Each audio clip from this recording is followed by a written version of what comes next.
دوستان عزیزم درود و مهر، امیدوارم حال دلتون عالی باشه. امروز میخوام به خیابونای شلوغ هند بریم، همون جایی که پر از غذاهای خیابونیه و همون جایی که عطر ادویه‌اش از در و دیوار بالا میره. یه جایی که هر لقمه‌اش مثل سفره‌های رنگ پرهیجان تو ذهنت میمونه. یک عدد پیاز بزرگ رو با دنده درشت رنده کنید و ما نیاز به یه دسته گشنیز تازه داریم که باید به صورت ریز کاملا خوردش کنید.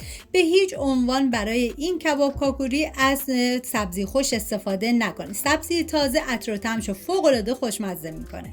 و ما نیاز به فلفل داریم که شما میتونید یا از فلفل قلمی استفاده کنید یا اگه در دسترس نداشتین مثل من از فلفل دلمه‌ای استفاده کنید. به صورت نگینی ریز خوردش کنید و بهتون پیشنهاد میکنم که این کاکوری کباب هندی رو درست کنید که یه بافت نرم و پنبه‌ای فوق‌العاده خوشمزه داره. نیاز به 400 گرم گوشت چرخ کرده داریم که پیازی که رنده کرده بودیم آبشو میگیریم و به گوشت چرخ کرده اضافه میکنیم. ادویه ها شامل نمک، زردچوبه، فلفل عنابی، سماق و پودر سیر هستش. و حالا گشنیز تازه هم بهش اضافه میکنم و فلفلی که ریز کرده بودیم. و ما نیاز به آرد سوخاری داریم یا پودر نان که من از پودر نان استفاده کردم از 3 قاشق غذاخوری و بعد 1 قاشق غذاخوری رب گوجه فرنگی رو به این مواد اضافه میکنم. و همچنین 1 عدد تخم مرغ اول اضافه کنید. اگر دیدین نیازی که بافتش کمی سفته 1 عدد تخم مرغ دیگر هم اضافه میکنیم که من دیدم نیازه و تخم مرغ دوم رو هم اضافه کردم. کاملا ورز میدم و به مدت نیم ساعت الی 40 دقیقه میذارم داخل یخچال تا مزه ها کاملا به خورد هم برن. و بعد از اون داخل تابه من روغن کنجد ریختم که شما از هر نوع روغن سرخ کردنی که دوست داشتین میتونین استفاده کنید. و بعد از اینکه داغ شد حالا این کاکوری کبابا آماده شده و من با این قالبای فلافل آمادهشون کردم و میذارم تا کاملا سرخ بشن. و بعد از اینکه سرخ شدن دیگه از تابه جداشون میکنم و ببینید این کاکوری کباب هندی به هیچ عنوان جذب روغن نداره و با خیال راحت میتونید میل کنید.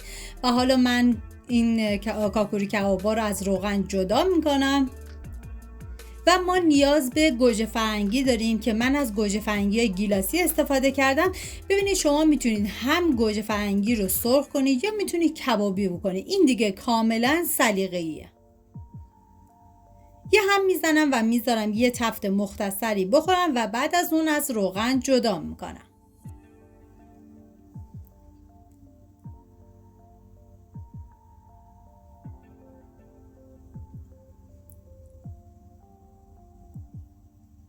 حالا میریم برای درست کردن سس خوشمزه و جذاب این کاکوری کباب.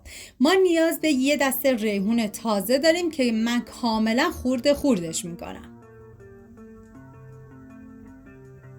و 3 قاشق غذاخوری سس مایونز میریزم داخل یه ظرف و 2 قاشق غذاخوری ماستم بهش اضافه میکنم و ادویه هم شامل فلفل عنابی هستش و نصف لیمو ترش تازه هم بهش اضافه میکنم و ریحونی که ریز کرده بودم. همه این مواد رو با هم دیگه مخلوط میکنم و مقداری هم نمک به سس اضافه میکنم. دیگه این سسمون آماده است.